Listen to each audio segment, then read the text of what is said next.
Hello, welcome back to my channel. I'm Angela, and in today's video I have an update for you guys.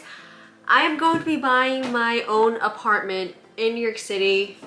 Over the past month or two, I have been apartment hunting for a studio or one bedroom to buy, and I want to take you guys on that journey with me. So in today's video, I will be showing you a few of the apartments that I've toured.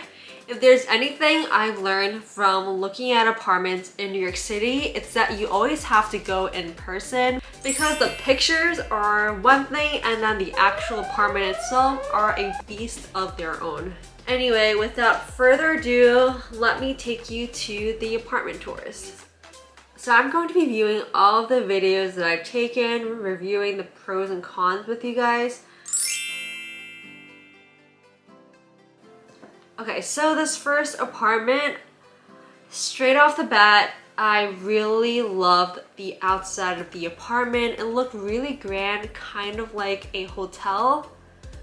Inside, the lobby was beautiful. Again, hotel vibes. I loved the fresh flowers, the marble flooring. It felt like a hotel, but it felt homey. It didn't feel cold at all. Now, stepping into the apartment, so this apartment is a condo. There are some differences between condos, co-ops, and condops, which I can explain in another video, but essentially condos are usually a little bit more expensive than condops, and condops are more expensive than co-ops, in part because of liquidity issues with actually selling or renting out the asset. So quick tour of this apartment. I quite liked the kitchen, albeit it was a little bit small, but you take what you can get in New York City. It was pretty renovated already, so I wouldn't need to do any further touch-ups. It's a pretty sizable apartment at about 600 square feet. Now I know that sounds like a shoebox, but in New York City, 600 square feet for a studio is a pretty decent size. The only thing I didn't really like about this apartment was that the windows were a little bit small. It was really only two small windows trying to light up this entire studio, and if you look closely inside this room, they use artificial lighting like lamps and overhead lighting to try to make this room seem brighter. But I really wanted somewhere that had great natural lighting. Bathroom is pretty nice, a decent size. It probably would have needed a little bit of renovation there, so that would have been an additional maybe 10K into the apartment. But overall though, I really like this one. What really blew me away about this apartment was the rooftop. It was gorgeous. They didn't let me take any videos there, but here are some pictures of it. There's an outdoor pool that has gorgeous views of Midtown Manhattan. There's a bunch of seats and fireplaces nearby, and again, beautiful flowers. So this apartment, much more natural lighting.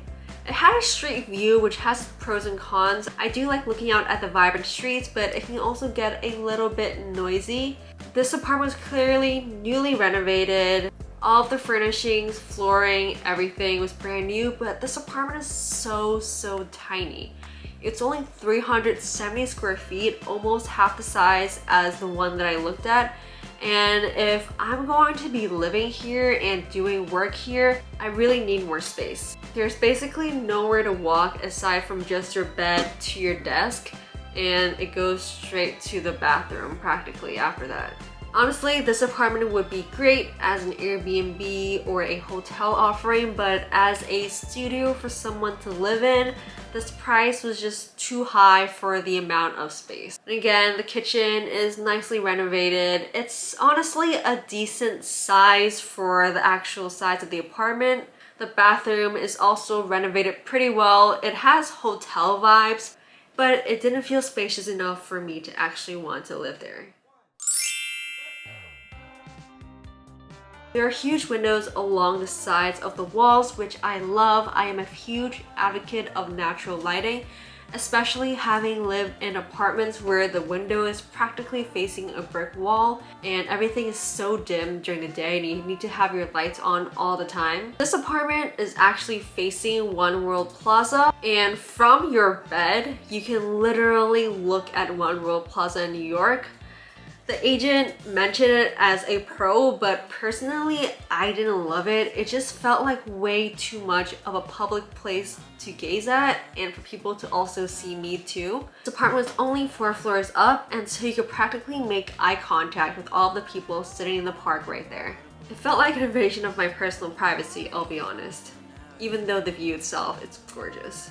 Again, this apartment was very well renovated. Whoever was living here currently did a sublime job on decorating this place.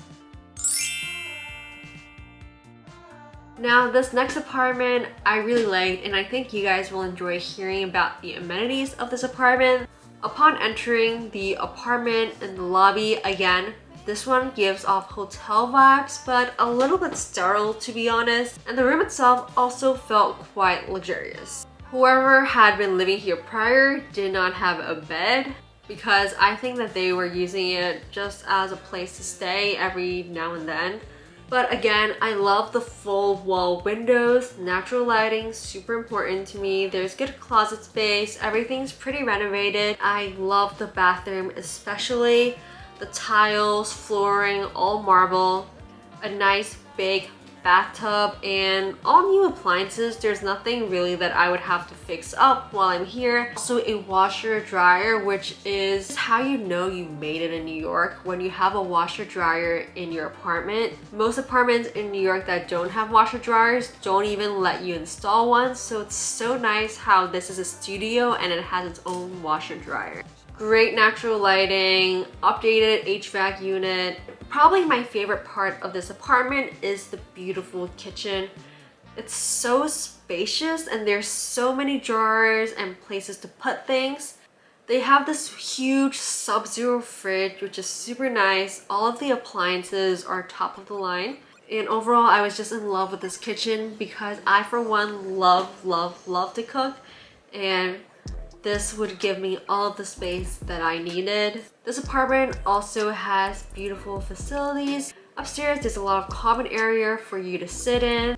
There's a pool table and an area where you can go out and get a great view of the city and the water. But the real negatives about this apartment for me is that one, it is located all the way on the west side of New York City, so it's really difficult to get anywhere. The west side isn't quite as developed yet as the east side.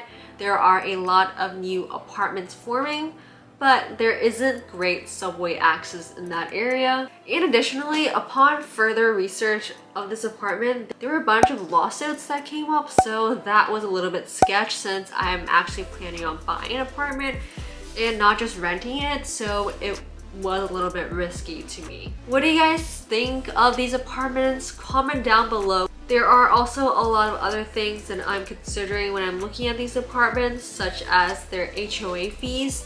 Apartments in Manhattan all have fees related to them on top of the yearly real estate taxes that you have to pay, so I'm taking all of those into account along with the actual cost of the place. Thank you guys. As always, please remember to give this video a huge thumbs up. It helps out this channel a lot and I really appreciate it.